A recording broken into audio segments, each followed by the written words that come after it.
الحمد لله وكفى والصلاة والسلام على عباده الذين اصطفى خصوصا على أفضلهم وخاتم النبيين محمد الأمين وعلى آله وصحبه أجمعين وبعد. Brother Chairman, respected professors at the Faculty of Engineering,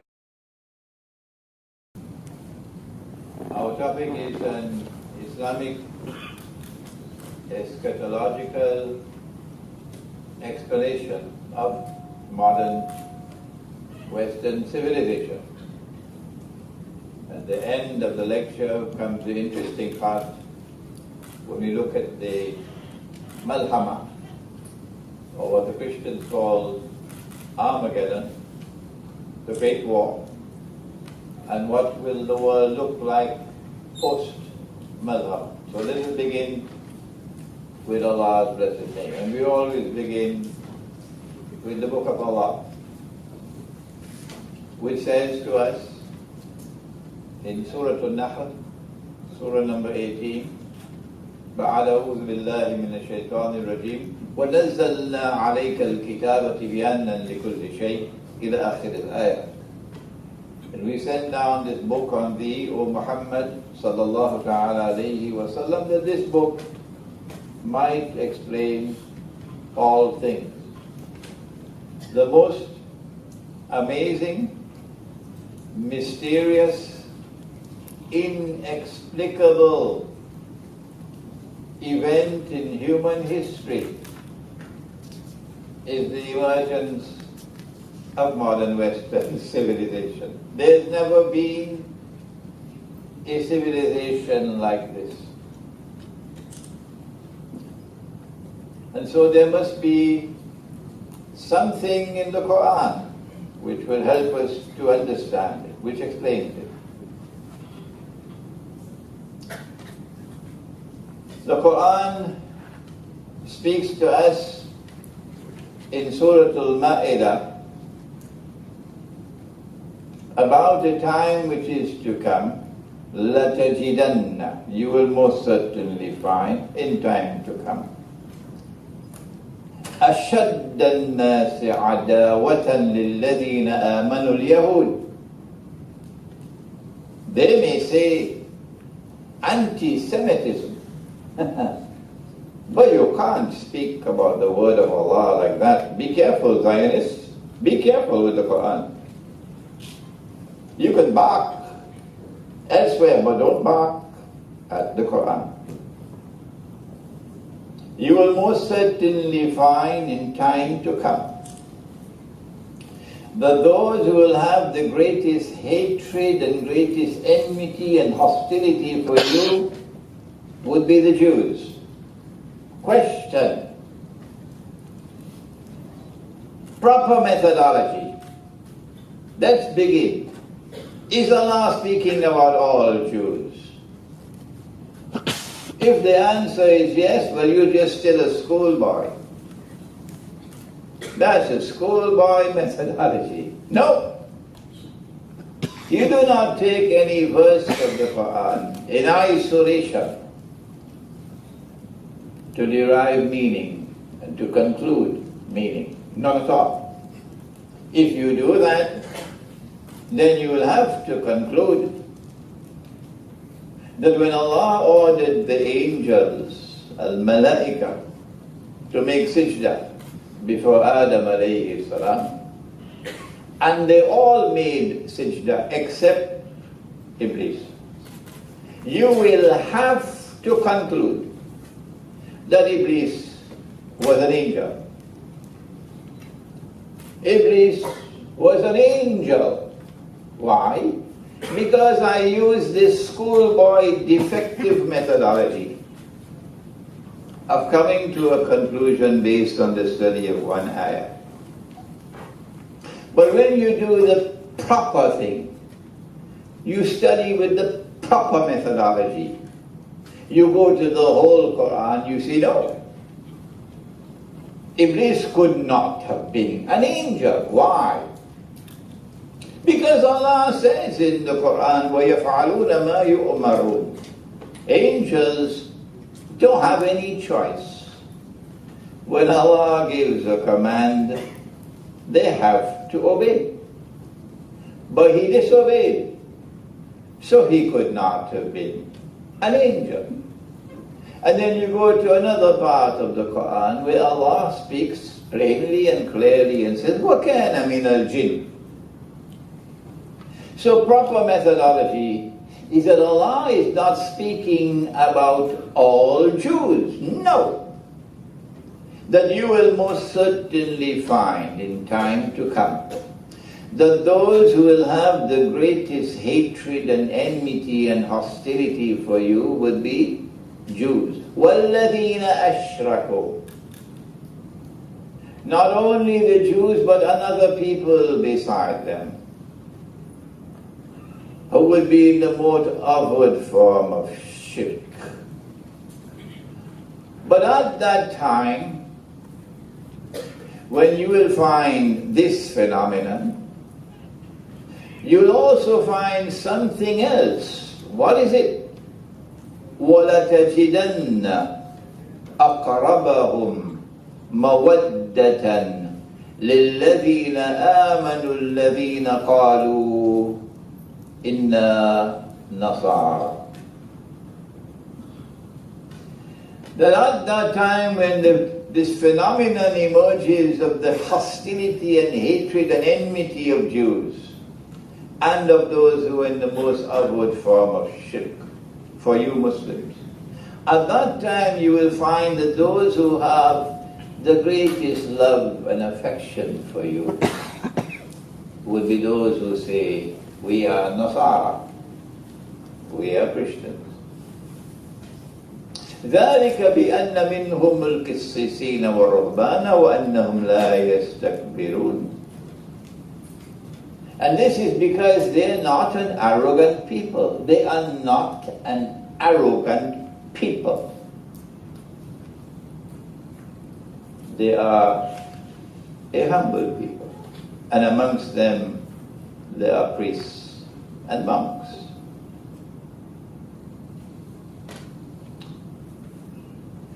So who are these Christians who at that time when the Jews are so hostile to us, who are those Christians who at that time would have love and affection for us? Are there Christians of whom the Quran speaks positively? That's the first place to look for the answer. And yes, there is a surah of the Quran entitled Surah Rum. And in Surah Rum, the word Rum occurs only once in the whole Quran, only once. Who is Rum? Allah speaks and He says, Alif Lam Mim, Ghulibat Rum. Rum has been defeated. Fi adna al-ard, in a land close by. This is at the time when the Quran was revealed. I don't think there was a United States of America at that time, was there? Was there? No. Please help me. No. The Salafis are after me all the time. So I want to know whether there was a United States of America at that time when the Quran was revealed. Huh? My Salafi critics, I like them so much. Fi adna al-ard, in a land close by. Close by to where? Is this Chicago or is it Washington? A land close by to where the Quran is being revealed, in Arabia. That's where it is. So we have to look for Rome out there. وهم من بعد غلبهم سيغلبون في بضع سنين. But in a few years' time, the tables will be turned. Allah is speaking. And defeat will be replaced with victory. Rome will be victorious. So these are facts of history. You can't cook this up into a biryani. Who is Rome? Come on, answer me, my Salafi crickets. Who is Rome? Answer, there's only one answer. You can dodge and dodge and dodge as you want, there's only one answer. Rome is the Byzantine Orthodox Christian Empire. There is no other answer. You can dodge as much as you want. The Byzantine Orthodox Christian Empire, which was based in Constantinople.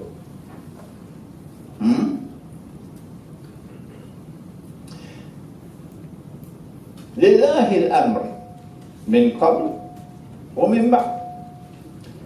On the first occasion when they were defeated, and on the subsequent occasion when they will be victorious, it's all because of Allah's authority and command. لله الأمر. وَيَوْمَئِذٍ يَفْرَحُ الْمُؤْمِنُونَ. And on that day when Rome is victorious, the Muslims will celebrate. You can't take this out of the Quran. Don't try. The Muslims will celebrate when Rome is victorious. So the Quran establishes a positive relationship between the world of Islam and Rome. A positive relationship. So the first place we should look for those who will eventually become a Christian people who will show the greatest love and affection for us Muslims. The first place we should look is not Washington and Paris and London and Brussels with its NATO. No. The first place we should look, if we have to have integrity of scholarship in studying Islam, is Rome. But the Quran doesn't stop there. It says in Surah Al-Ma'idah, Ya ayyuhal ladhina amanu, O you who have faith in Allah Most High. This is a command. لا تتخذوا اليهود والنصارى أولياء. Do not take the Jews and do not take the Christians as your friends and allies. And so, question, is Allah speaking about all Jews? And is He speaking about all Christians? Now we know that's schoolboy stuff. He could not be speaking about all Jews and all Christians. No. Proper methodology. We have to dismiss that. Well then, if He's not speaking about all Jews and all Christians, when He says, do not take the Jews and do not take the Christians as your friends and allies, the question is, which Jews and which Christians? Is that a legitimate question? Yes, it is. What's the answer? The answer is there in the words which follow, because this Quran is Kitabul Mubin, it's plain and clear. Ba'aduhum awliya'u ba'd. Do not take such Jews and do not take such Christians as your friends and allies. Ba'aduhum awliya'u ba'd, who themselves are friends and allies of each other. The Quran is anticipating a time which is to come when there will be a reconciliation and friendship and alliance between part of the Christian world, not the whole Christian world, and part of the Jewish world, not the whole Jewish world. When that alliance comes into being, then we Muslims are prohibited from being their friends and allies. وَمَنْ يَتَوَلَّهُمْ مِنْكُمْ فَإِنَّهُ مِنْهُمْ.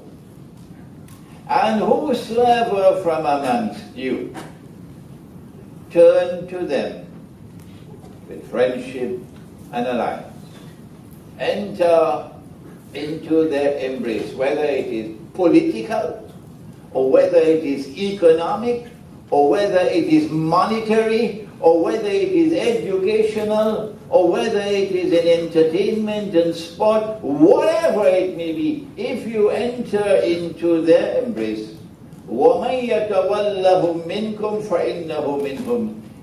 You no longer belong to the ummah of Muhammad alayhi salatu wasalam. You now belong to them. إِنَّ اللَّهَ لَا يَهْدِي الْقَوْمَ الظَّالِمِينَ. Surely Allah will not provide guidance for a wicked people. Now let me relax a little bit. I got an invitation from Senegal. I like Senegal. I've been there once before, about 30 years ago. About a year ago they contacted me.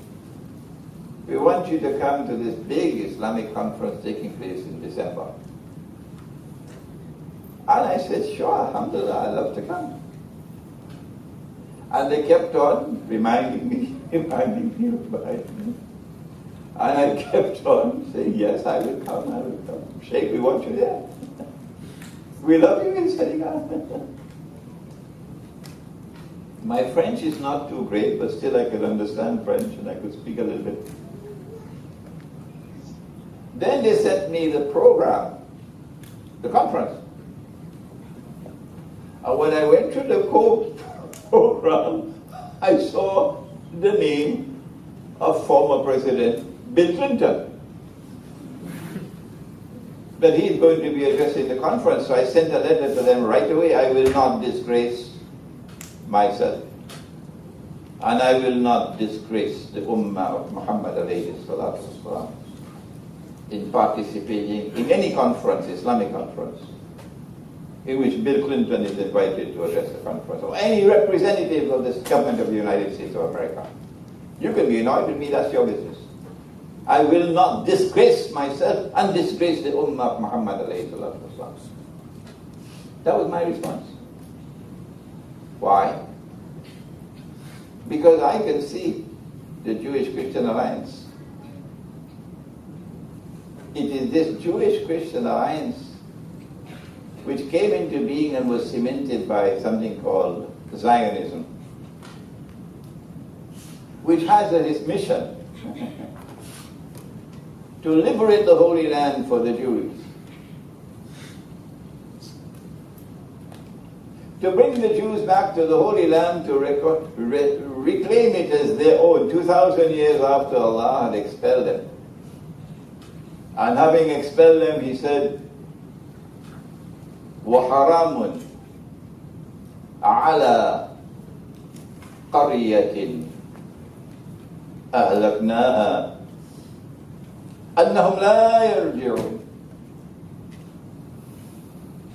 You can never return to reclaim this town as you own after I've destroyed it. You can never return.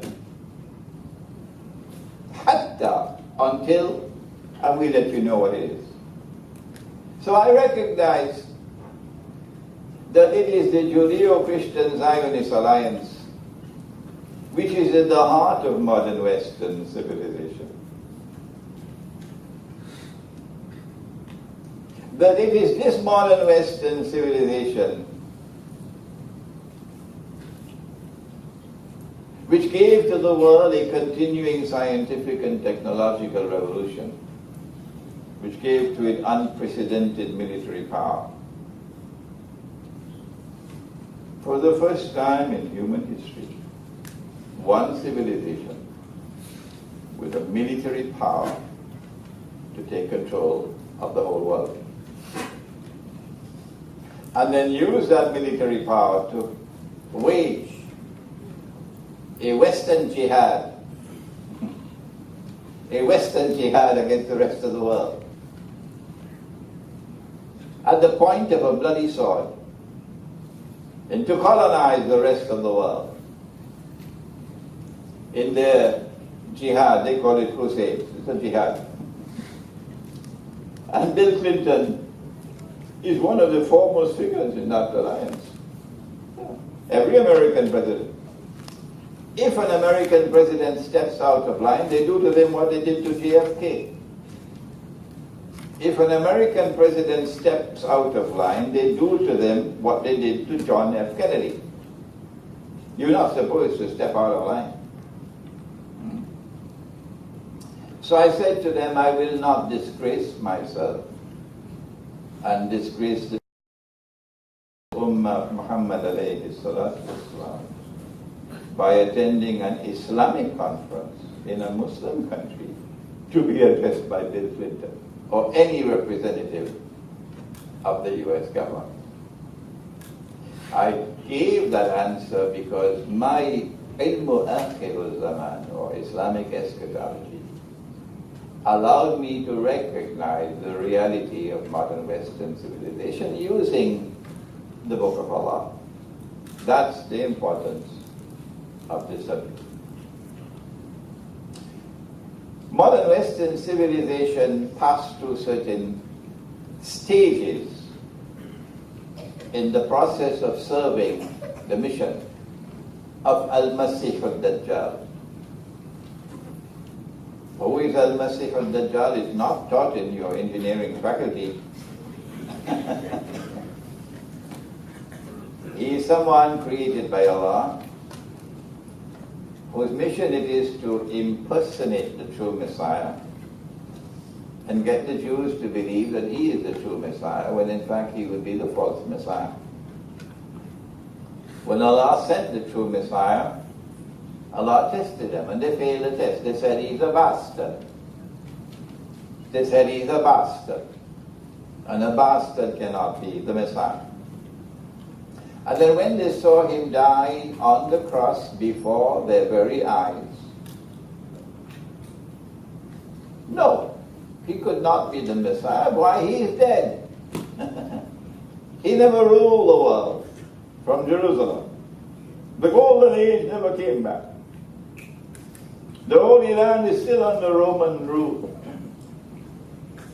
What they did not know, and no one knew until the Quran was revealed, was it was Jibreel alayhi salam who came to her in the form of a human being to inform her, you're going to have a baby boy. And he's going to be the Messiah. And she said, how can I have a baby boy when no man has ever touched me? And he said, it's a matter decreed by Allah. يَفْعَلُ مَا يُرِيدُ. He can do whatever he wants. What they did not know, and no one knew until the Quran was revealed, was that no, they did not kill him. No, they did not crucify him. Allah made it appear like that. And if we have the time, the Quran can explain to you what happened. And Allah raised him. So he never experienced maut. What is maut? Yes. Maut is when Allah takes the soul and does not return it. Oh? So can Allah take the soul and return it? Huh? Is that possible? Yeah. In Surah Al-Zumar, Allah takes the soul and Allah can return it when you're sleeping. So one day, he's going to come back, the true Messiah. But they rejected him. They say he's a bastard. وَنَعُوذُ بِاللَّهِ مِنْ هَذَا. And they're waiting for the Messiah to come. So that's why Allah created the false Messiah. And the false Messiah is the mastermind who created modern Western civilization.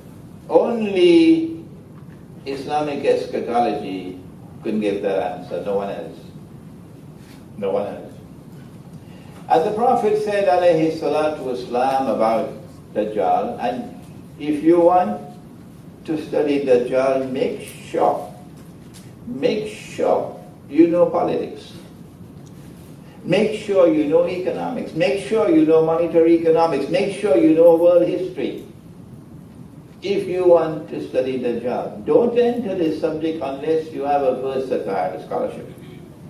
Make sure you have proper methodology for studying the Quran.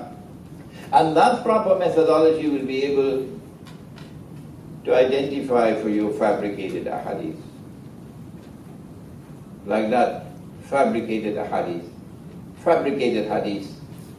That Aisha radiallahu ta'ala anha said, the Prophet Muhammad alayhi salatu wasalam married me when I was 6.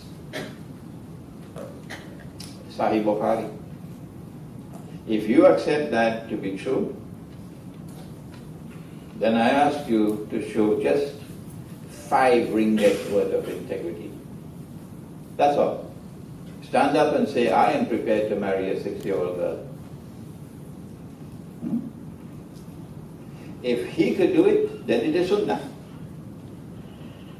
If it is a sunnah to marry a 6-year-old girl, then how come you're not doing it? If you have integrity, if you say the hadith is valid, it is true, then how come you're not prepared to even say it? Come on, I challenge you. Say it. No one has done it in human history. From the time of the Prophet ﷺ to this day, how many Muslims have married a 6-year-old girl? How many? Why have you abandoned the sunnah so shamelessly? The answer is the hadith is fabricated. It is in conflict with the Quran. So proper methodology is required. Because when you come to ilmu akhiru zaman, you're entering into a minefield. They put mines there. You step on it, the ship will blow up. Sometimes the hadith is fabricated. And sometimes a part of the hadith is fabricated. The rest is okay. So you've got to be able to recognize the fabrication. The Prophet said, sallallahu ta'ala alayhi wa sallam, when Dajjal is released, he'll live on earth for 40 days. There's a book outside of mine entitled Jerusalem in the Quran, and the cover of the book, designed by a Malay artist, you'll see 3 circles based on this hadith. So when Dajjal is released, he'll live on earth for 40 days. One day, yawmun kasana, one day which would be like a year. Oh, wait a minute, this is the Faculty of Engineering. So you know about space and time in this university.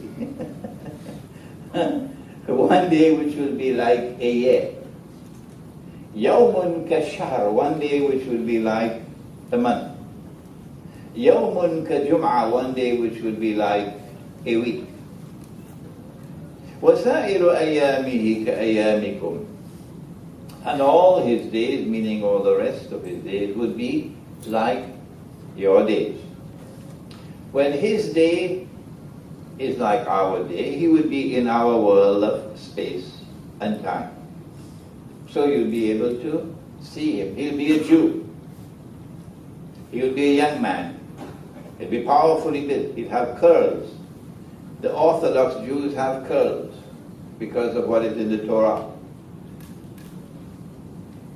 And from Jerusalem he will declare, I am the Messiah. My estimate is that that's not too long from now when that's going to happen. But before he enters into our world of space and time, he's born of Jewish parents, Dajjal will not succeed in convincing any Jew that he is the Messiah unless they know who are his parents. They have to be able to trace the bloodline. That this man is from the house of David, Dawood alayhi salam, if he is to be accepted. So he can't just drop out of the sky with a star. No, you have to know his pedigree. You have to know who his parents and grandparents and so on. So at that time, Dajjal will be born as a human being. But before that, he's not in our world of space and time, but he's here on earth. Are there angels in this auditorium? Of course there are. Can you see them? No, you can't. But they're here. There are two on your shoulders. Can you see them? No. Are there jinn in this auditorium? Yes. Each one of us has a jinn attached to us. Can we see them? No, we can't. But they're here. So Dajjal is here, but you can't see him. So in stage one, a day which is like a year is the longest one. And then comes a shorter one, a day which is like a month. And then comes the shortest one, a day which is like a week. Perhaps. I don't know. This is what is in the Christian, the Jewish scriptures. When they spoke of the mark of Dajjal, the beast, 666. 666 would be 600 plus 60 plus 6. 600 being a big number, 60 being a much smaller number, and 6 being a very, very small number. So a day like a year, a day like a month, a day like a week. And during these 3 stages, he is advancing towards his goal of eventually ruling the world from Jerusalem. If you want to rule the world, that has political implications. If you want to rule the world, that has economic implications. If you want to rule the world, that has monetary implications. If you want to rule the world, that has military implications. So the student of Dajjal has work to do. I noticed that the hadith speaks of Dajjal, the hadith of Tamim al-Dari, as being on an island.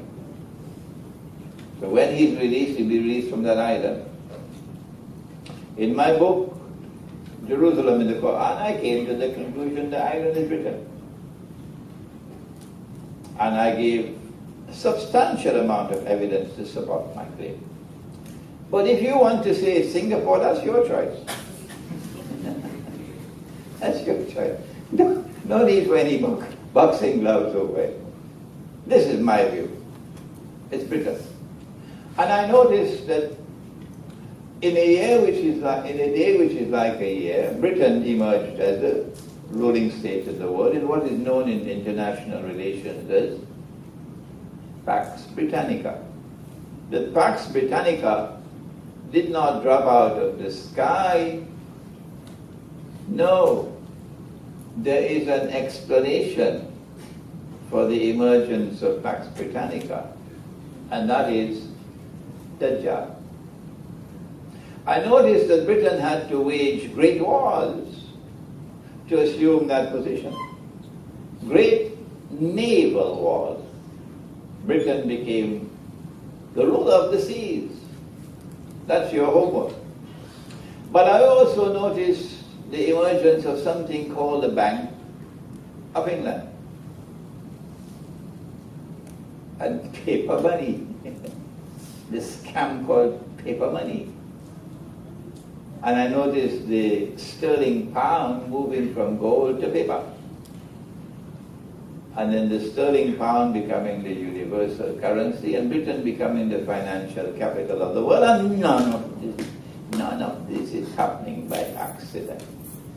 If you believe that this is happening by accident, you've got peanuts in your head. You have to excuse me. I'm 72. And I've been in this field for a long time. So sometimes my language now betrays the agony I just can't get the scholars of Islam to agree with me. Everybody else agrees with me, but not the ulama. So it's a case of frustration.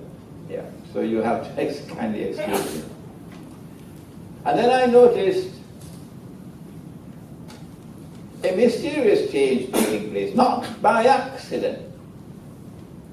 The great wars take place and Britain sinks. And the sterling pound sinks with it. Britain can no longer command the authority of the sterling pound. And the United States, that maverick, born just 200 years ago, takes over from Britain. And the US dollar replaces the sterling pound as the international currency.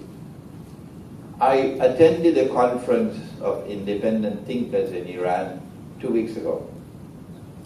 There was a galaxy of independent thinkers from all over the world. And it was a joy to be in the presence of these people. The only place in the world where they could gather is in Iran, nowhere else. And during the course of the conference, there was a professor, a university professor from Canada, sitting close to me. A professor of history, political history, written huge works on history. And his mind began to work over time when he began to listen to our eschatology. And then he surprised me with something I never thought about. He said to me, the United States was a baby in the womb of Britain, incubating within the womb of Britain. Pax Americana, he said, was in the womb of Pax Britannica, incubating. But Pax Britannica never knew that this baby, when it's born, is going to grow up and take over from the mother.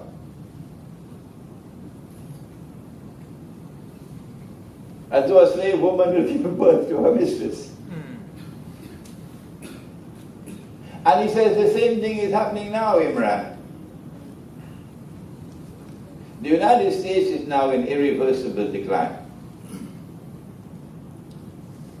I didn't need political analysis for that. I only needed Islamic eschatology. About 20 years ago, those who know me will know, for 20 years now I've been saying the US dollar is going to crash. And the whole monetary system will collapse. Where did I get that knowledge from? Was it some jinn? That's what the Salafi are now saying. No, it's analysis. Political and economic and monetary analysis based on ilmu akhirul zaman. That crash is coming. Guess who wants the crash? Of course it'll have to be a big war, because that's what happened the last time. But this big war is going to be the war of all wars. The Prophet ﷺ called it the Malhama. The Christians call it Armageddon. Don't blame me for it. It's there. We all know about it. I realized in the conference that it is the malhama and only the malhama which can bring down the US dollar. Otherwise, the US dollar is still flying high. And so long as the US dollar is flying high, the United States is the ruling state of the world. But he said to me, the baby is incubating. Pax Judaica is incubating in the womb of Pax Americana. History is repeating itself. I said to him, MashaAllah, a secular scholar, and you were able to recognize something so important that I did not recognize. So this is where we are now. A day which is like a month is coming to an end, and a day which is like a week is about to commence. And if we are not conscious of that, something is wrong. We're just eating biryani and going to sleep. Ulaika kal-an'am. Allah says they're just like cattle. Bal hum adall. They have eyes and yet do not see. They have ears and yet do not hear. They have hearts and yet do not understand. They're just like cattle. So all you have to do is to give them 1,000 US dollars a day. That's what is being offered them. And where is the money coming from? You just have to print the paper, that's all. No big thing. You need a printing press, you need ink, you need paper, and you can print the US dollars and give it to them. And from all over the world, these cattle will go to wage their bogus jihad. Their bogus jihad for ISIS. Your bogus jihad with US dollars and with arms provided by Saudi Arabia, the client state of Israel. Yes, go ahead and wage your bogus jihad. Allah's punishment is coming. You better stop where you are and study the Quran. They need the big war. And that's why they've been targeting Russia. Been targeting Russia for a long time now.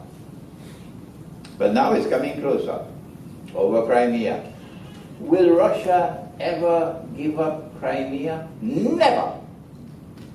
Never. No Russian government can ever give up Crimea. And yet the loss of Crimea was the biggest slap on the face for the Zionist world since the Zionist movement was created. I'm conscious that I'm taking sharp corners with you. You have to read to understand how I'm moving with the lecture. And so the baby is incubating, and the big war will take place, the Malhama. In order for a day which is like a month to end and a day which is like a week to commence.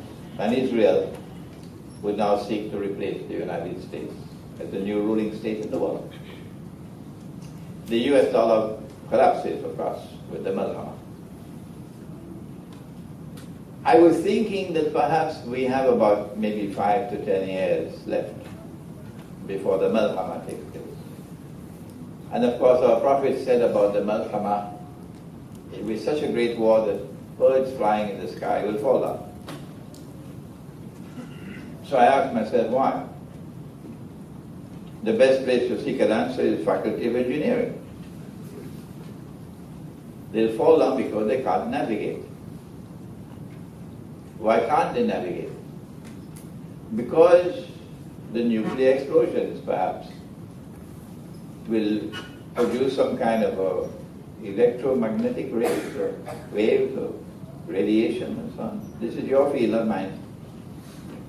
And so the birds can no longer navigate. Therefore aircraft cannot fly. Therefore cruise missiles cannot fly. Therefore aerial warfare is gone after the Malhama. So all that remains will be naval warfare and land warfare after the Malhama. If Israel is to take over from the United States after the Malhama, what is going to be money? What is it that's going to replace the US dollar?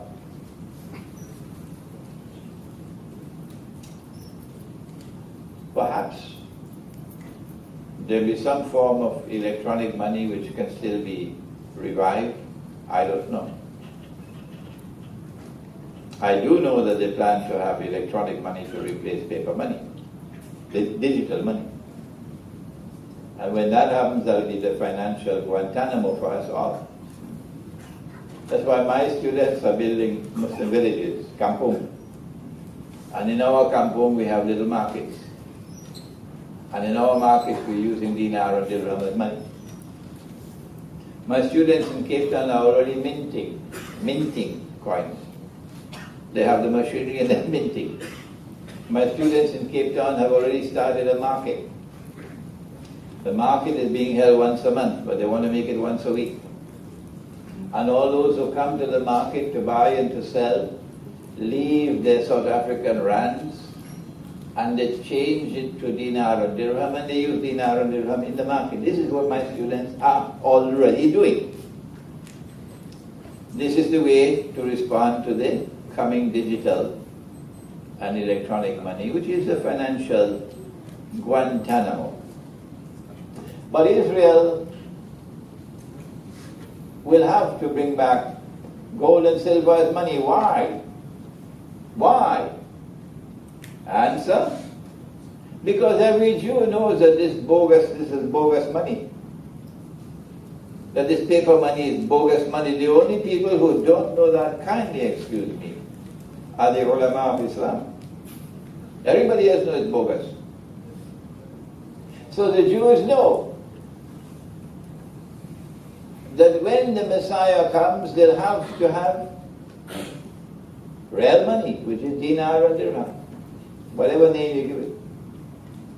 So for Dajjal to successfully impersonate the Messiah, Israel has to restore gold and silver as money. Do you know that gold and silver is already legal tender in Israel? Do you know that? Do you know that gold and silver is already legal tender in several states of the United States of America? Do you know that? Shame. Shame. Shame on the Ummah of Muhammad alayhi salatu wasalam. Shame on us. Shame on us. Shame on us. You can go to Israel today and buy gold and silver. You can use it as money already.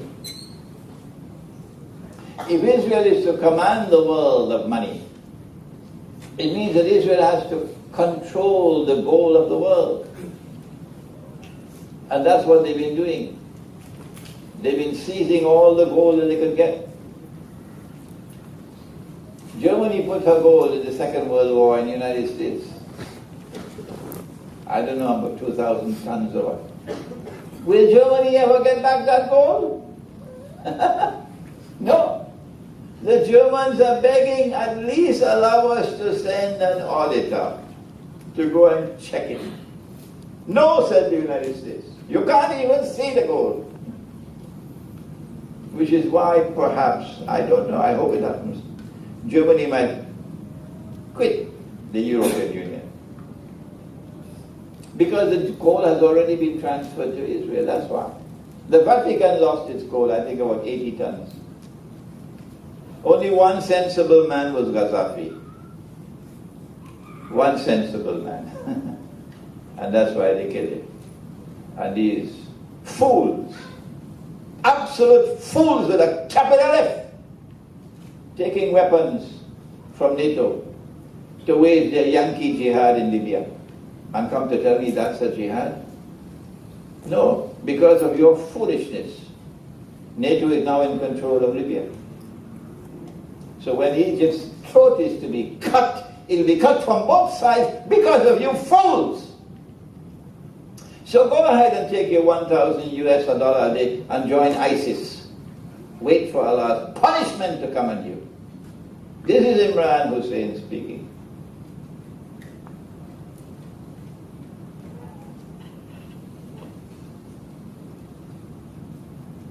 How will Israel be able to rule the world?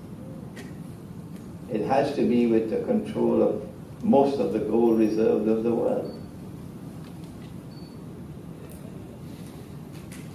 Now let us share with you the hadith. Prophet said, sallallahu alaihi wasallam, about akhirul zaman, he said that the earth will vomit from its liver columns of gold and silver. Alhamdulillah. Wa makar Allah. Wallahu khairul makirin. Where will it happen? I didn't know until I went to Java 2 months ago. And I heard that all over Java they're digging for gold. Why? Because they have active volcanoes in Indonesia. And these volcanoes sometimes erupt gold. I say, Alhamdulillah. Vomiting means volcano. And where will it be? It has to be Indonesia because they call it a ring of fire. We may have some Indonesians here. They'll be very happy to hear this. The one man who will not be able to digest his dinner after this is Lee Kuan Yew. So the earth will vomit from its liver columns of gold and silver. And I expect it to be in Indonesia. And that will break the Zionist monopoly on gold. Praise be to Allah. This has been an attempt to use the Quran to explain the phenomenon of modern Western civilization, which has been created and sustained and now is hijacked by a Jewish-Christian Zionist alliance. And the Zionist alliance produced Pax Britannica, then Pax Americana, and then finally, after the Malhama, Pax Judaica. Now then, let's go one more time to the Prophet ﷺ. Hadith is in the Sunan of Abi Dawud. And he said, sallallahu ta'ala, he's speaking to Mu'adh ibn Jabal, radiallahu ta'ala anhu. And they're so close that he can touch it.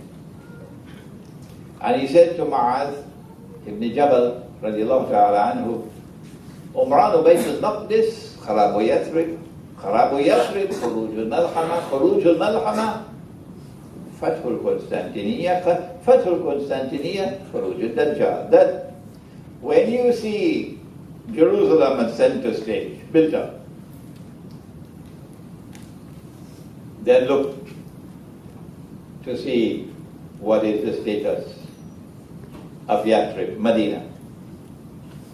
When you see Medina playing absolutely no role in the state of forlorn desolation, crumbling,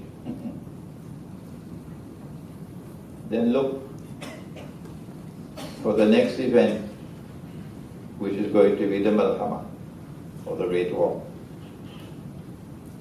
which has to be nuclear war. We should produce the dukhan of smoke.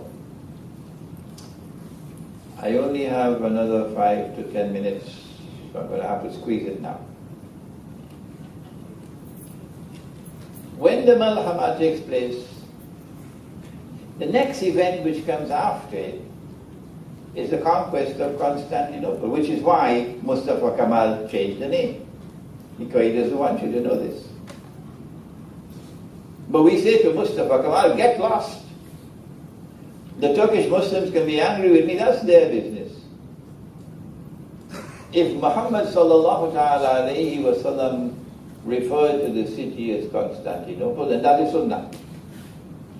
And you can't stop me from using the name that the Prophet used, Constantinople. The conquest of Constantinople will take place after the Malhama. Forget that nonsense, that rubbish, that Sultan Muhammad Fatih fulfilled this prophecy 500 years ago. Forget that rubbish. That's rubbish. The Fathul Constantinople takes place after the Malhama. That means that Russia will survive the Malhama. Why? Because there's only one military significance. Only one.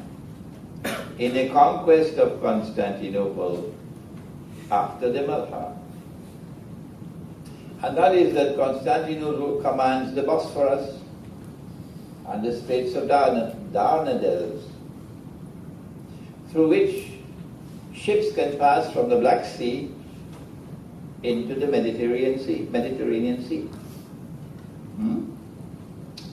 And who has a navy in the Black Sea? Answer, Russia. That's why Crimea is so important for Russia, because the Black Sea fleet is based in Crimea. So the implication of this prophecy of Nabi Muhammad ﷺ is that Russia will survive the Great War that's coming. Russia will remain a naval power. There will be no air war after the Malhama. But Russia will remain a naval power. So the European part of Russia may be destroyed with the rest of Western Europe and North America. But the Asian part of Russia will still survive. And so Russia will remain a naval power. And the Russian Navy will be able to pass through the Bosphorus and the Straits of Dardanelles because the back of NATO will be broken. So we say, as we teach Ilmu Akhir al-Zaman, we tell NATO, you can take that and put it in your pipe and smoke it. This is Muhammad alayhi salatu wasalam speaking. You can't defeat Muhammad sallallahu alayhi wasallam. You cannot do it. You cannot defeat the Quran. No, you cannot. This is the Muslim speaking to you. It is only after the conquest of Constantinople that Dajjal will now emerge in human form. Why will the Great War take place? Let me quote for you one more hadith, and I still have 5 minutes. The Salafi critics hold on to their methodology that no one is authorized to interpret. Explanation is tafsir, interpretation is ta'wil. And no one is authorized to interpret the Quran or the Hadith other than Allah and His Messenger and the early Muslims. So when the Hadith says that Dajjal is going to fly on a donkey, the donkey will travel as fast as the clouds and the donkey will have his hair stretched out wide. The Salafi is waiting for the flying donkey. We have a different methodology. Our methodology is to recognize this as religious symbolism, and it refers to the modern aircraft. So it's up to you to choose. You want to follow and accept the Salafi methodology, or you want to accept ours, that's your choice. No need for any boxing gloves. So now let's come to this last hadith, which explains why the Malhama will take place and what's going to happen post-Malhama, with which we'll now end the lecture. The Prophet said, alayhi salatu wasalam, that the river Euphrates will uncover a mountain of gold. People will fight over that gold. And 99 out of every 100 would be killed. And everyone will say, I will be the one who will survive. But the Muslims must not touch that gold. So those who hold on to that methodology are waiting for a mountain of the metal to come out of the river. And we say to them, that's your choice, so you wait. Our view is that this is religious symbolism. And we offer an interpretation. You don't have to accept it. We say, the mountain of gold has already come out.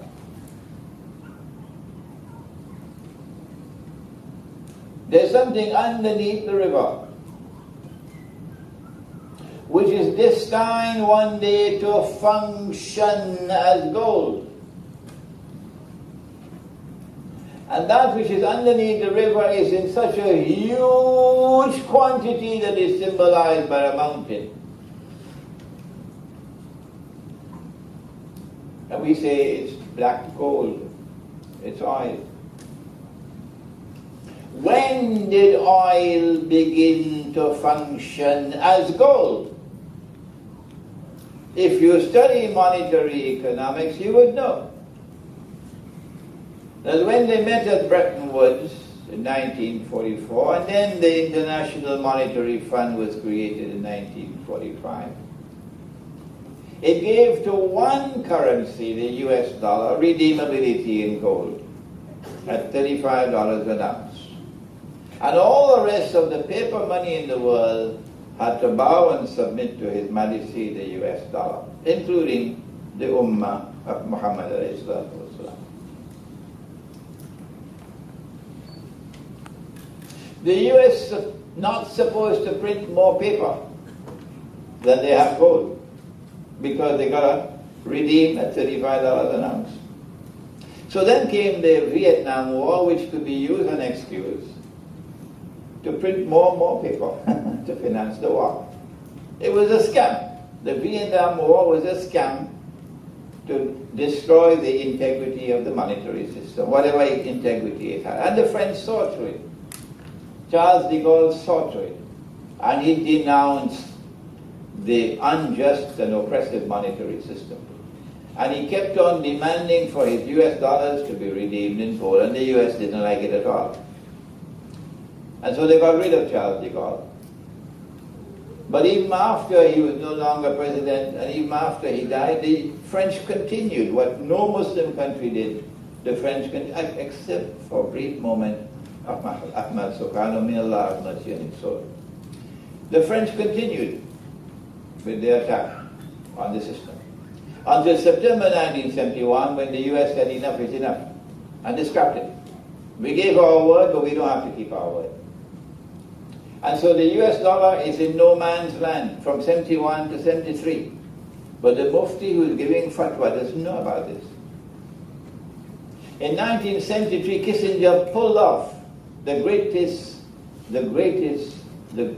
slave in history, because of the Arab-Israeli war and the Zionist war on both sides of the war. Kissinger was able to go to Faisal and make a deal. And Faisal fell for it. May Allah have mercy on his soul, he was a good man, rahimahullah, but he didn't have the knowledge. And Faisal agreed to what was haram, that the Saudis will sell oil for only US dollars and get the other Arab oil producing countries to do the same, and then get OPEC to do the same, and that was the birth of the petrodollar. And that was the moment when an ocean of oil began to function as a mountain of gold, with the birth of the petrodollar. But if you want to wait for the mountain of the metal to come out of the river, that's your choice. So the malhama is going to come. And this has been the cause, because 99 out of every 100 cannot be conventional warfare. It has to be weapons of mass destruction for 99 out of every 100 to be killed. So the malhama is going to be waged for protecting the monetary system, the petrodollar monetary system. Who is challenging it today? Russia. Russia is the leading power in BRICS. Who are BRICS? Russia, China, India, South Africa, Brazil. And they are now posing the first significant challenge to that petrodollar monetary system, bogus monetary system, which is why they are targeting Russia. Ukraine is just the excuse. They want Russia. They want Russia by the throat. Russia is not backing down. No, Russia is not backing down. Iran might back down, but not Russia. And so the malhama is coming. And it's going to be fought for the mountain of gold. Who will die in the malhama? Answer: those who are fighting for the mountain of gold, 99 of every 100 will be killed. Those who stay out of it, they don't touch that gold, they're not going to be killed. So I take no joy in saying that I expect that North America would not be livable after that. Goodbye to the United States, goodbye to Canada. It's no source of joy to me. That Europe will be gone. And who is going to be very happy when Western Europe and Russia and the European part of Russia, North America are gone? Who's going to be happiest of all? Answer: Israel. That's fine. Because in a post-Malhama world, Israel will still remain a commanding military power, and Israel will have control of money. I have taken an hour of your time and have compacted a lot of material into this small time frame. I hope I've not confused you, but I do hope I've succeeded in whetting your appetite to go back now to the Quran and be faithful to the Quran and study the Quran as it ought to be studied. And go back now to Nabi Muhammad alayhi salatu wasalam. Don't forsake it. And study the hadith as it ought to be studied, the proper methodology. And may Allah bless all those who now make that effort. رَبَّنَا تَقَبَّلْ مِنَّا إِنَّكَ أَنْتَ السَّمِيعُ الْعَلِيمُ وَتُبْ عَلَيْنَا يَا مَوْلَانَا إِنَّكَ أَنْتَ التَّوَّابُ الرَّحِيمُ بِرَحْمَتِكَ يَا أَرْحَمَ الرَّحِيمِينَ.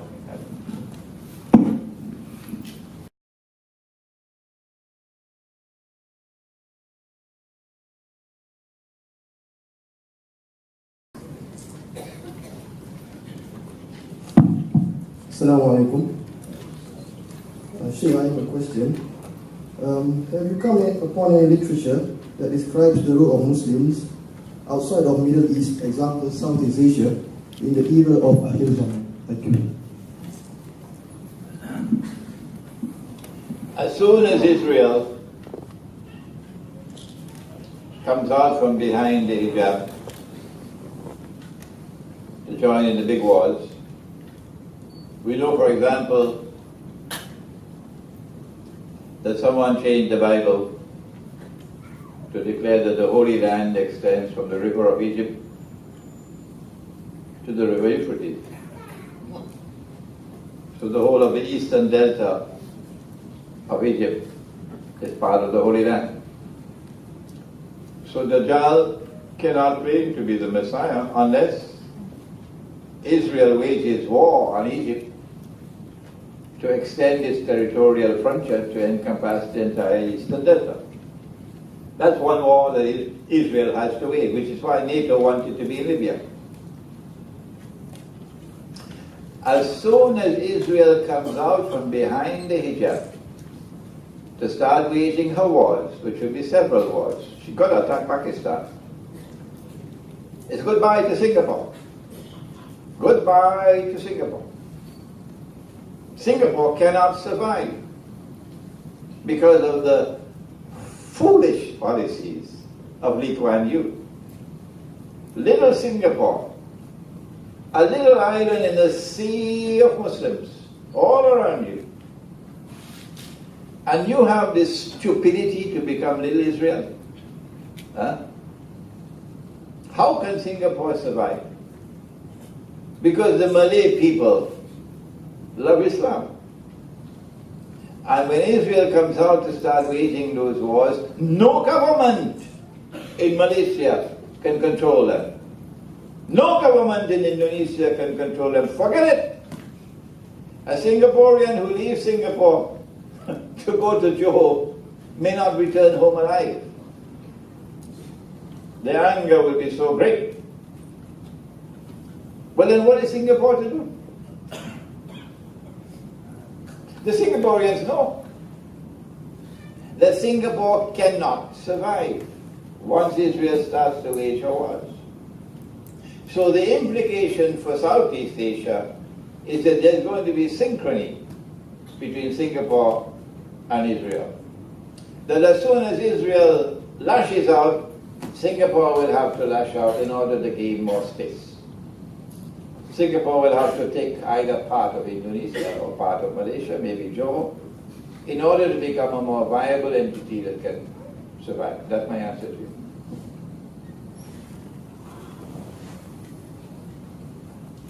Please welcome second question. Verbal person. Verbal question.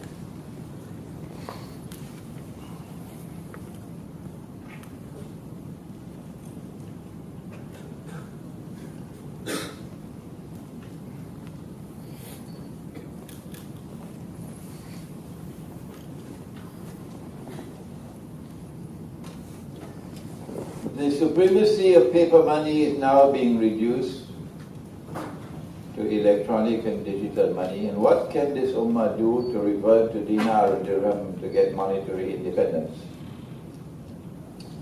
The answer is plain and clear. There's only one way to respond. That if you recognize dinar and dirham to be the sunnah, and if you recognize that we've abandoned the sunnah, then integrity requires that you must recover the sunnah that you abandoned. Return to gold and silver, dinar and dirham. Can the government of Malaysia accept that? No. Why? Because international law prohibits it. Even Dr. Mahathir was not aware that the Articles of Agreement of the International Monetary Fund, the Zionists created International Monetary Fund, prohibit the use of gold and silver as money. Yes. If you make haram what Allah made halal, that is shirk. And if we obey you, that is shirk. Which now brings me back to Ahmad Sukarno, the one leader in the whole world of Islam was Ahmad Sukarno. He has the image of having been a playboy. He loved women. All men love women. All men love women. So don't demonize Ahmad Sukarno. When Indonesia came into being, Ahmad Sukarno called some of his monetary advisors, the ulama, to discuss the subject of money. And Ahmad Sukarno, after consultation, decided that the Indonesian rupiah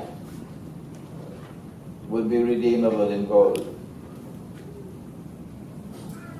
The 10 Indonesian rupiah would be redeemable in 5 dinar. I think that was the figure. There's a book written on the subject, but it's written in Bahasa, Indonesia.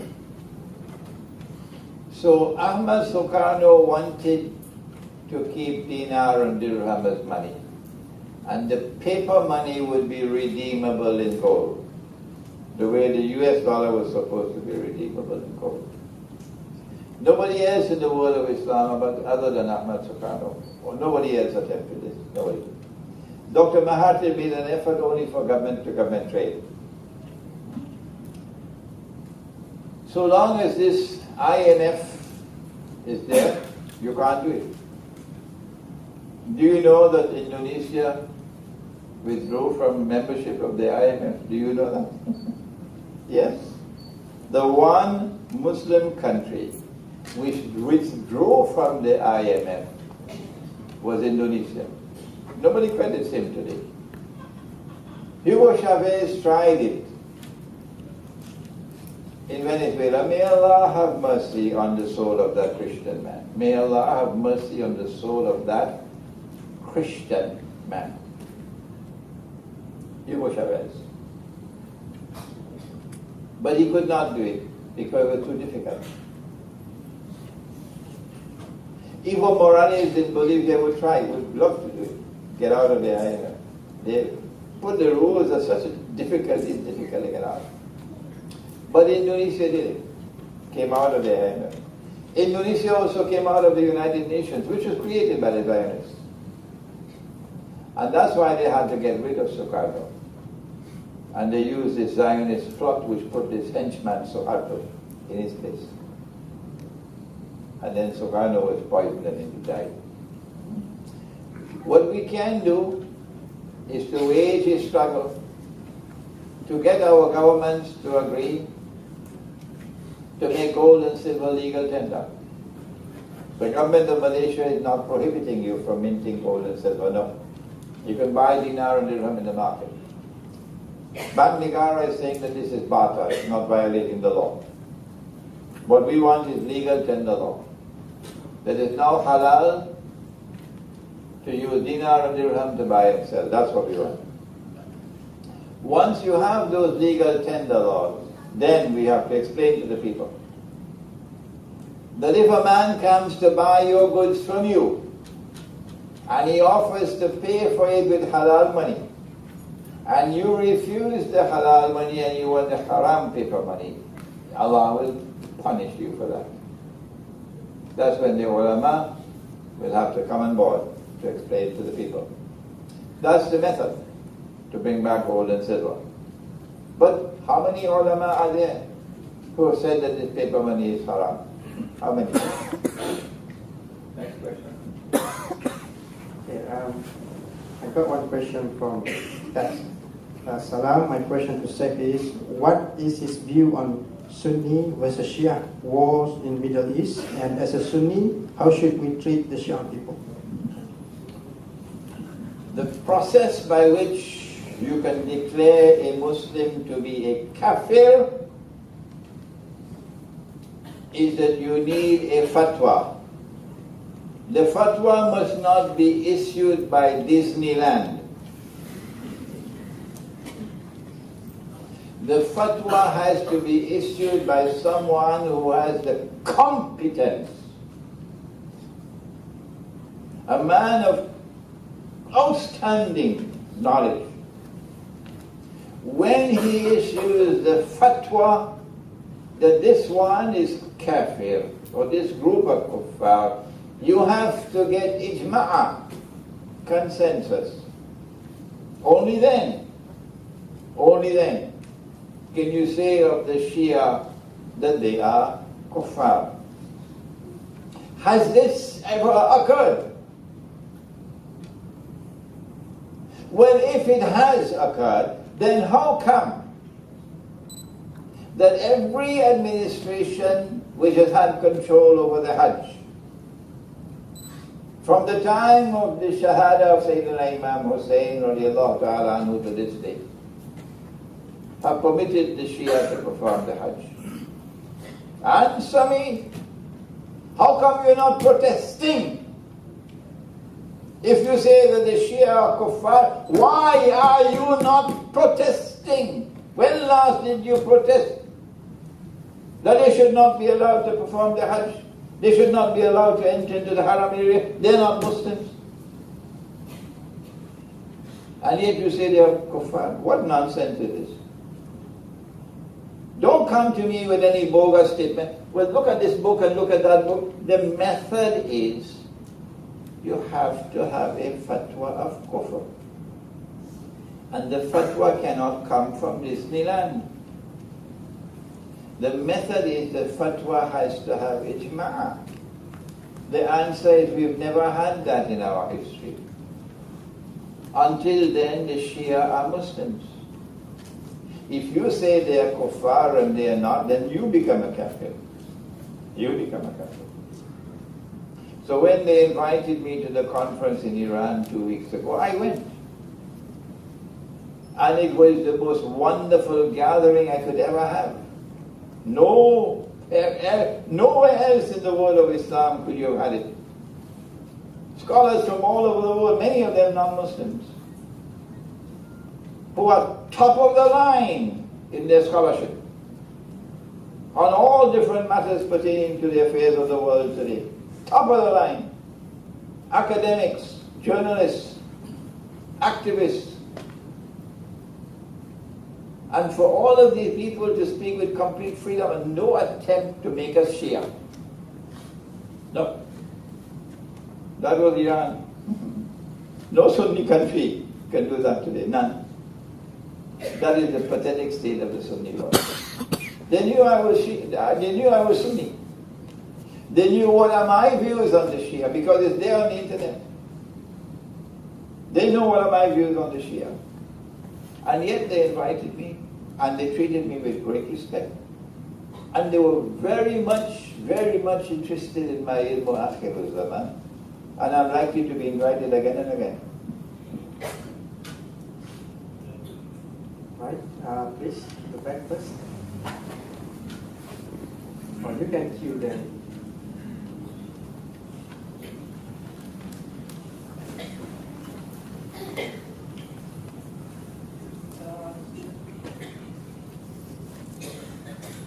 If you could mention your name and where you're from, that would be better for me to record.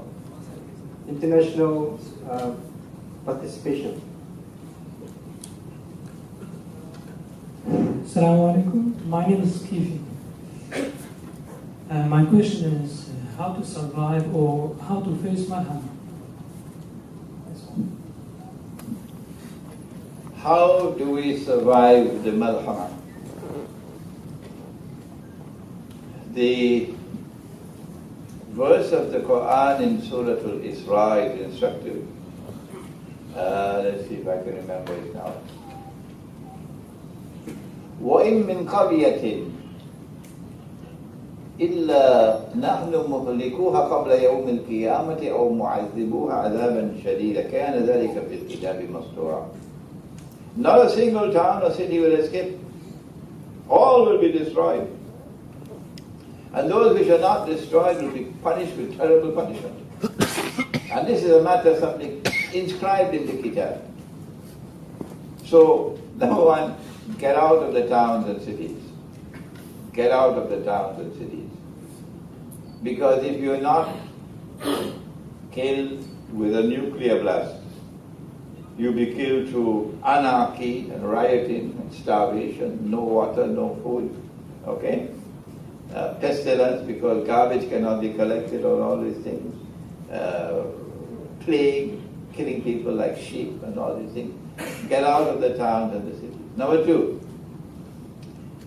the centers which will be destroyed in the Malhama are North America and Europe. So if you're Muslim, or if you're not Muslim but you are a friend of Islam, like the Christians, we say to you, get out. Make the hijrah while still there is time. How much time do we have? I normally do not reveal my dreams. No, I don't do that. But this time I have to speak. While I was in Iran, I had two dreams during the same one night. One after the other. And in both dreams I saw nuclear missiles being shot into the sky. Nuclear war. And I saw that Pakistan was a part of it. How long, therefore, do we have? The last time I had a dream like this was 2 years before 9/11, when I was an imam in Long Island. And I saw balls of fire falling from the sky onto skyscrapers in Manhattan. And the balls of fire were jumping from one building to another and then jumping out of Manhattan to go out into the rest of the world. I went on the mimbar and I gave a khutbah based on that dream. 2 years later, 9/11 came. So based on these two dreams I just had in Iran 2 weeks ago, I say, and Allah knows best, so we probably have about 2 years left before the Malham. Go and find a place in the remote countryside where you can have water and food. Water and food for your wife and for your children. And the smaller the better. Because a small community would not need much resources to survive. Thank you. Yes, please. Assalamu alaikum. I am Abdul Wahab from Iraq. Actually, my question was just as the brother mentioned before. But since you have been talking about Shias, I am from Iraq and we know the Shias very well. As you mentioned, Sheikh, for the fatwa and why they not prevented to go to Hajj, I think this is a political issue. And we know the Shias that they are worship Allah by killing Sunnis in Iraq. Thousands of Sunnis are killing every month. So, and you mentioned that Iran are a peaceful country. And of course, you know that they have Turkey, which they say different what they have in their heart. And I believe that the conference that you have talking about, which is very good and so on, this is for propaganda. And they have scored this propaganda by, now we are a Sunni committee, and you have given us this picture of Iran, which is a good picture for me.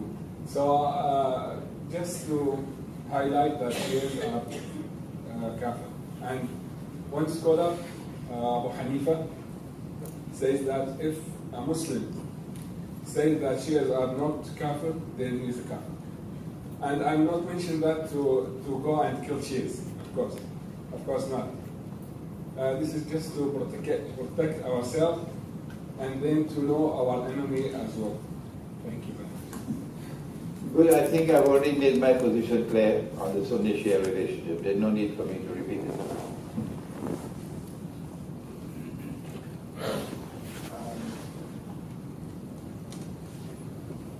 Please grab the mic so that the whole audience can listen to your question, please.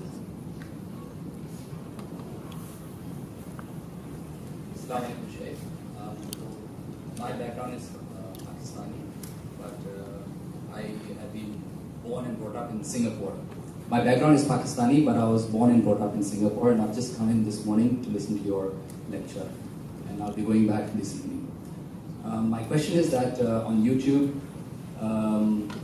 you talk a lot about Yajuj Majuj, and what I want to know is that there's also, I don't know whether it's a hadith or whether it's in the Quran, but they talk about King Zulkarnain, where he basically made a wall to stop them from coming out. Now I do agree with your views on Yajuj Majuj, but then how does this hadith or this Zulkarnain thing link up when there's actually a wall? Is it fabricated?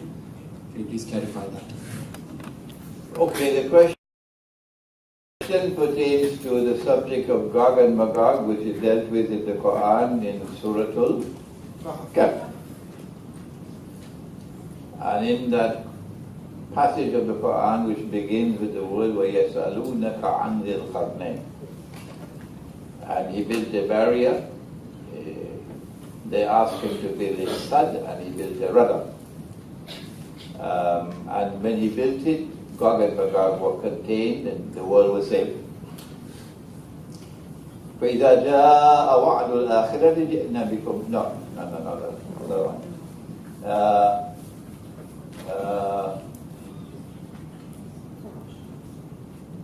I can't remember now the ayah. Zulkarnain said after he built, هَذَا رَحْمَةُ بِرَبِّي فَإِذَا جَاءَ وَعْدُ رَبِّي. When that time comes, when the warning of my Lord is to take place, جَعَلَهُ دَكَّا, Allah is going to bring down this barrier. وَكَانَ وَعْدُ رَبِّي حَقًّا. And then the warning of my Lord will come to pass. So one day the barrier will be broken down by Allah, and then Gog and Magog will be raised. I have a book outside entitled An Islamic View of Gog and Magog in the Modern World. I advise you to not read but study that book. However, to bring the subject into context now, Zulkarnain means either the one who possesses two horns, or someone who impacts on two ages. Qarn can mean a horn or it can mean an age. So proper methodology, how does Allah use the word? When we go to the Quran, we see that Allah has never used the word qarn to mean horn. And always in the Quran he uses the word qarn to mean an age. And since Zulkarnain is in the Quran, we conclude Zulkarnain means one who impacts on two ages. In the first age, Zulkarnain, who possesses faith in Allah, travels to the setting of the sun, and the sun is setting in a water which is dark and murky. And the commentators of the Quran have no difference of opinion on this subject. They all identify it as the Black Sea.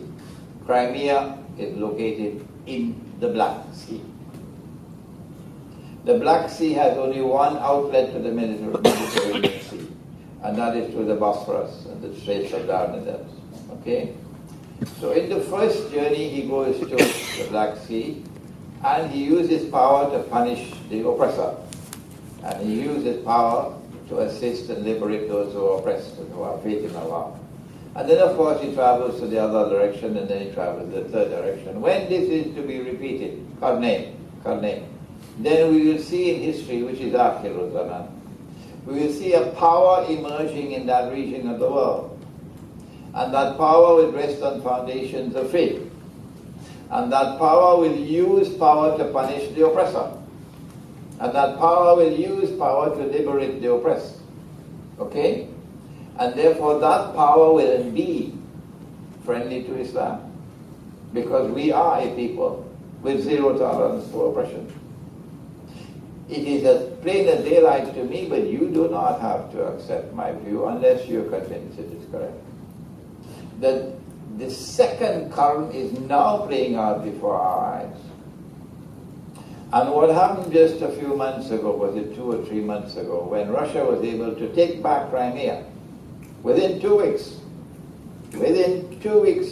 Russia did it.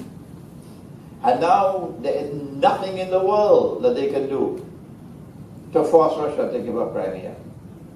The implication of this is that this is now playing out what is there in Surah Al-Kahf. The second of the current is now taking place. And the Russian takeover of Crimea is going to lead the way for the Malhama to take place, after which the conquest of Constantinople will take place. And the Russian Navy will then be able to pass through the Bosphorus and the Strait of Dardanelles into the Mediterranean, and that's goodbye to Israel.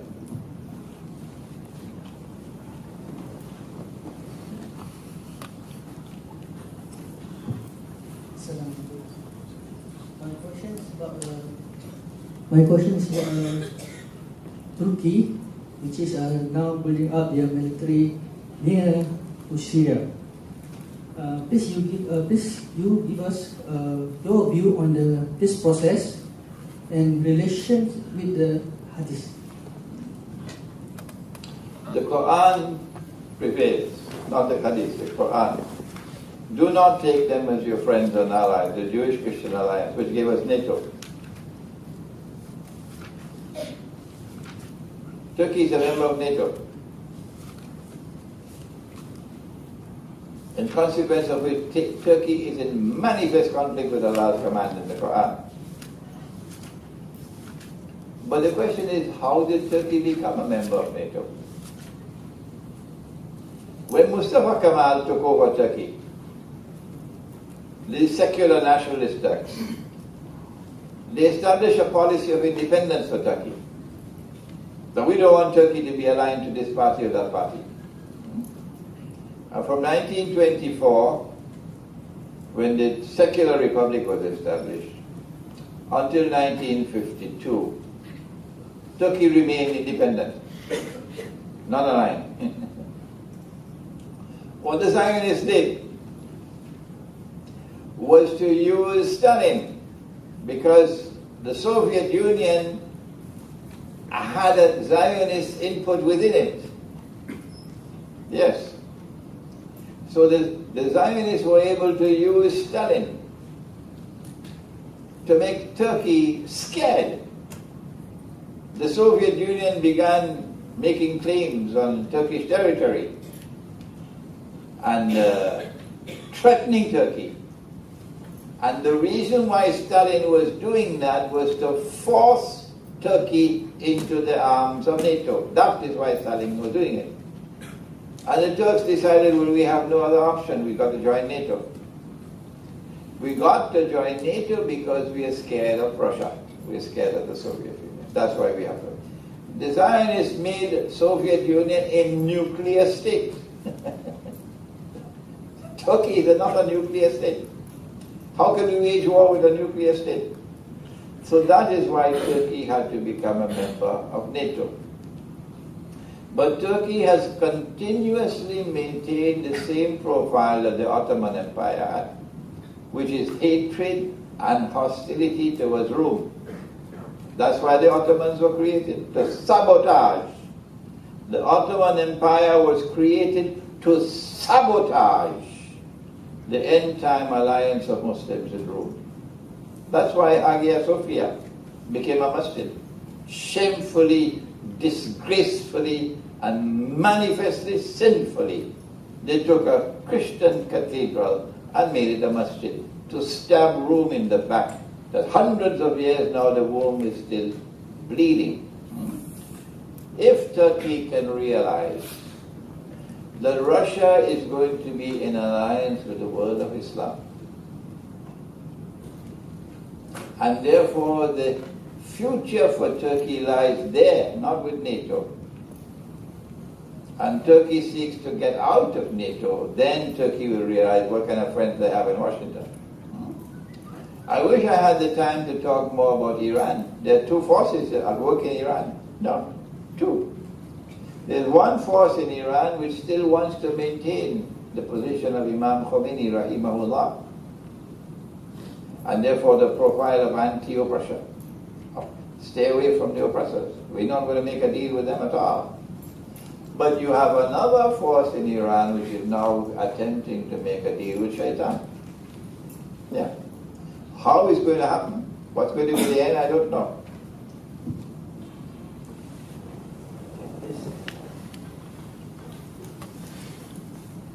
To be the last question from the floor, then I will ask two questions from the note, then we go for lunch. Bismillahirrahmanirrahim. Assalamu alaikum wa rahmatullahi wa barakatuh. I think I would like to say mabruk to Maulana for a very awesome and mind-blowing speech.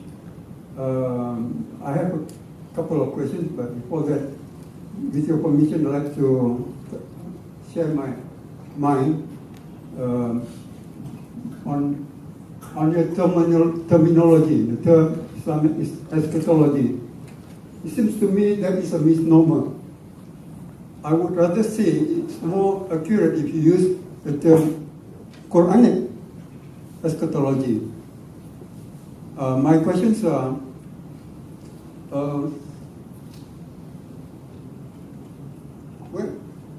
during the resurrection of the Messiah, what is the language he will be using? I suppose we are all aware that he wasn't speaking Arabic, and so what language will he be using? Number two, when you say dinar and rupees, real, you mean Saudi Arabian dinar? Because it seems to me Saudi Arabia is an ally to the United States. And what is your opinion on the return of Islamic Caliphate, and how would it take place in the events of the Akhir Zaman? Thank you, sir. Assalamu alaikum. The problem you face when you ask me 4, 5, 6 questions is I forget them all. So don't blame me. I can't remember now your questions. Sorry about that. So let me repeat. First question is about the language. What would be the language? What language will Nabi Isa alayhi salam use when he returns? Yeah. Is that right? The Quran does not answer that. The Hadith does not answer that. I cannot answer it. And the second question is about the Riyal, is a currency that will be used, because Saudi Arabia now is using Riyal, but... I have not mentioned anything in my lecture about Riyal, did I? I don't recall ever speaking about Riyal, no. I spoke about dinar and dirham, and I hope you would understand that dinar in the Quran is not made of paper. So, but you are welcome to rectify. Yeah. I mean, you can stand again and rectify your question. I have not spoken about Riyal, no. I've never spoken about Riyal, no. I should say dinar rather than Dinar, yes. Dinar in the Quran is not made of paper. When Allah speaks of dinar in the Quran, and Allah does speak about dinar in the Quran, and He does speak about dirham in the Quran. Okay? Dinar in the Quran is a gold coin, dirham in the Quran is a silver coin. What was your last question, sir? Oh, you don't remember it now. I could only jot down two questions, but the last one is too quick. Please enlighten us on the Islamic Caliphate, the return of. Yeah, my opinion is that the Khilafah cannot be restored so long as we live in the Gog and Magog world order. But what is Gog and Magog? Nobody knows the subject because nobody teaches the subject. I would suggest that you first read my book, An Islamic View of Gog and Magog in the Modern World. Unfortunately, we don't have a Malay translation as yet. If somebody wants to volunteer to translate it, I'll be very happy. We have Jerusalem in the Quran in Malay, Bahasa, okay? But we don't have Gog and Magog as yet in Bahasa, so you'll have to read it in English. This is the Gog and Magog world order. Because the rest of the ayah, I said, وَحَرَامٌ عَلَى قَرْيَةٍ أَهْلَكْنَاهَا أَنَّهُمْ لَا يَرْجِعُونَ Surah Al-Anbiya. That there's a ban placed on them, that they can never return to this town to reclaim it as their own. No, tak boleh. This town which we have destroyed, they will never haramun alayh ala qaryatin annahum la yarji'un. They can never return to reclaim it as their own. Now comes the next ayah, hatta, until إذا فتح يأجوج ومأجوج, when Gog and Magog are released, وهم من كل حدب ينسلون, and they spread out in all directions, and with their invincible power they take control of power in the world. Then you see these people being brought back to the town. Which town? My answer, Jerusalem. So this is the proof that we now live in the world order of Gog and Magog. And so long as we're in the world order of Gog and Magog, the only kind of caliphate that can be established is one that is manufactured by the Zionists. Right, so we have a few more questions here, but I choose the best one, the most interesting one. The first is, what do you think happened to MH370? Local issue. The same thing that happened to the first aircraft, the same thing happened to the second aircraft. The people who attacked the first one attacked the second one, the same people. And if you want to know who they are, just go and ask, what's his name, the fellow in the White House? Barack Obama. Go on. He knows the answer. He knows the answer. And why did they do it? Because they want to force Malaysia to bend its knee. And the government of Malaysia is not prepared to bend its knee. Any government of Malaysia which bends its knee while Dr. Mahathir is still alive, they'll be finished. Finished. That is the status of Dr. Mahathir. I'm not here to beat any drums for him, not at all. But the man has a profile of being anti-imperialist. And it is because the government of Malaysia has refused to bow down that they are attacking Malaysia. So these two aircraft are gone, and I think there will be more attacks to come. But alhamdulillah, the government of Malaysia is not submitting.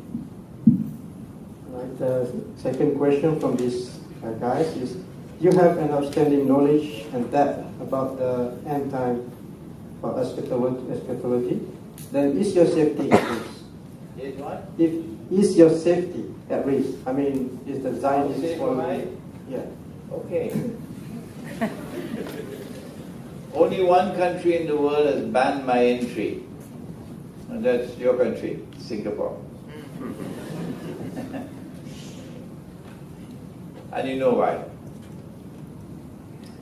But last October, I flew from my native island of Trinidad in the Caribbean next to Venezuela to Havana in Cuba to board an Aeroflot, Russian airline flight to Moscow.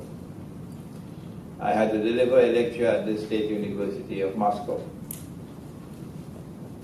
I was not allowed to board the flight. Why?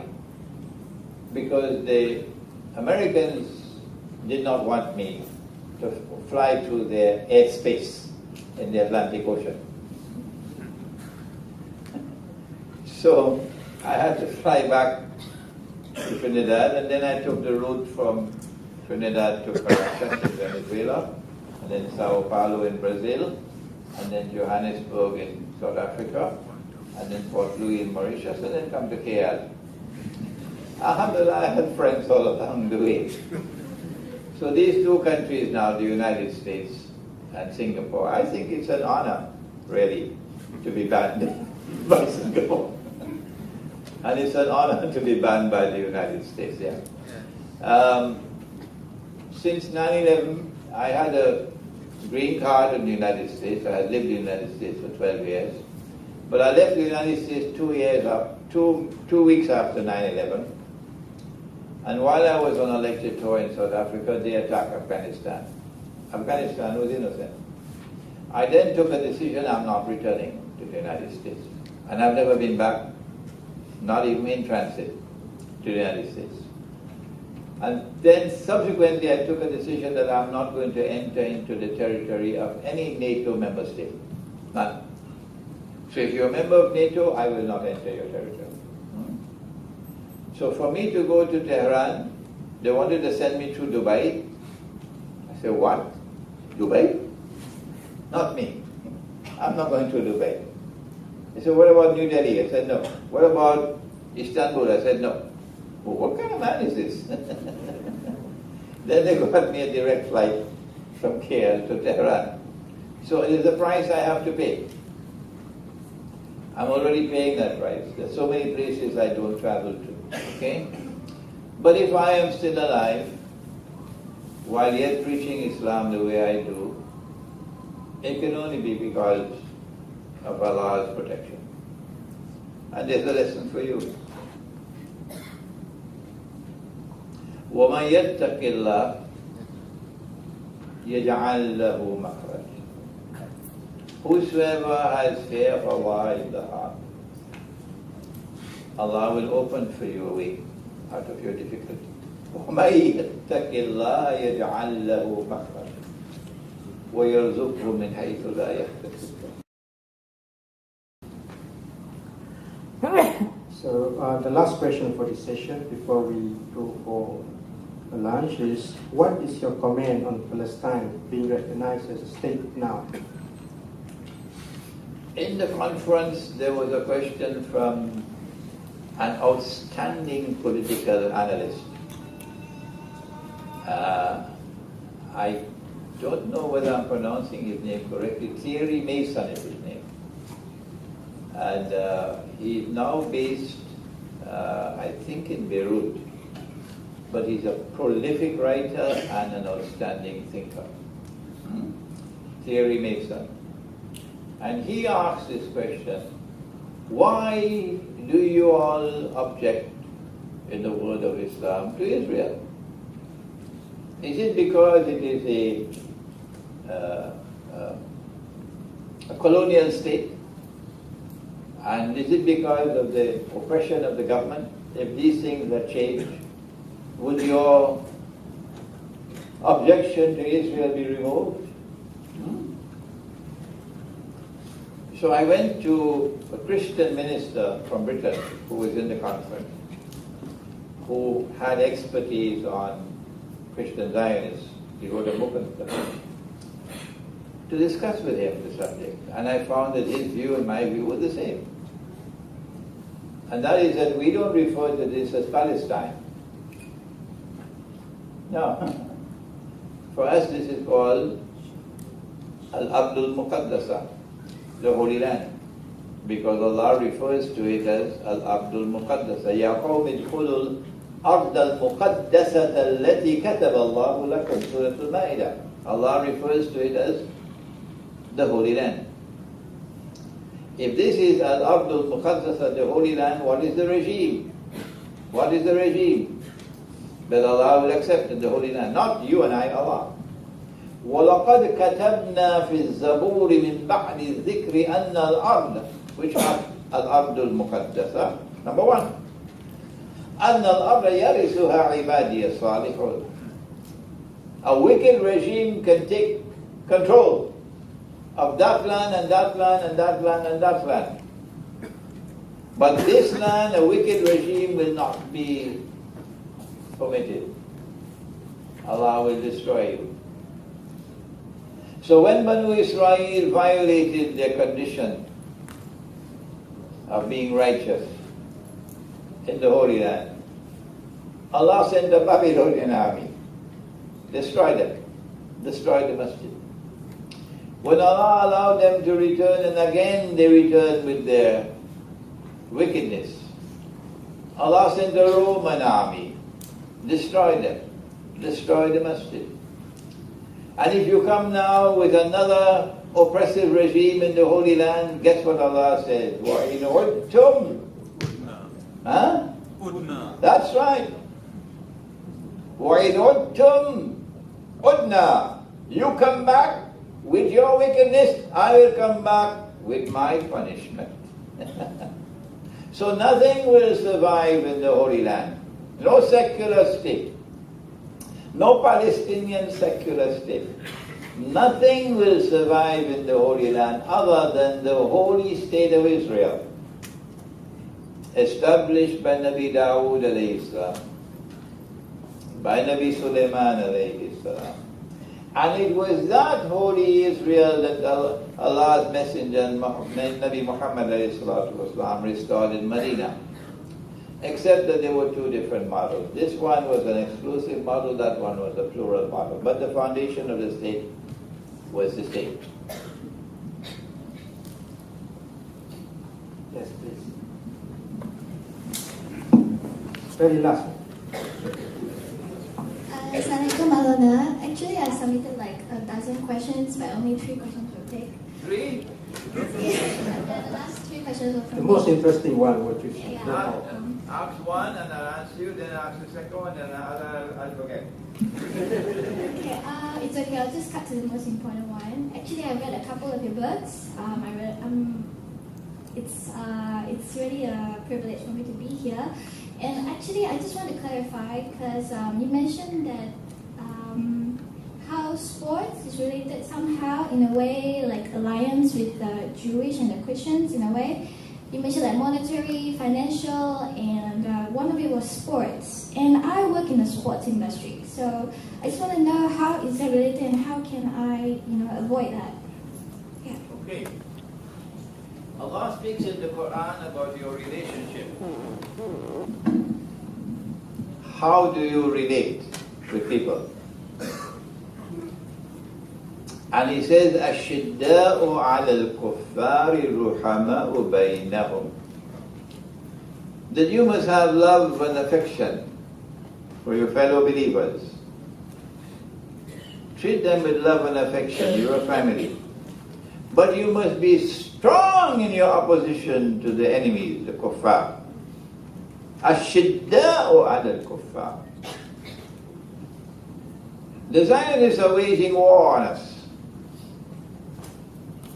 The Zionists are attacking Islam all the time. Relentless war on Islam. Okay? Australia, part of it.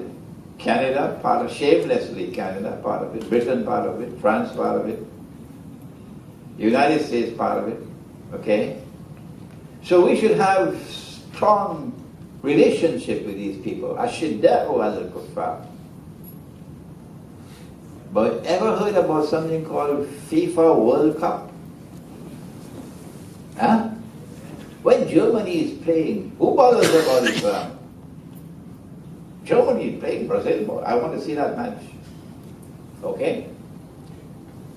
And when you and your enemy can play together on the battlefield of football, soccer, or cricket, they have hatred in their hearts for you. They're cutting you and stabbing you in your back behind you.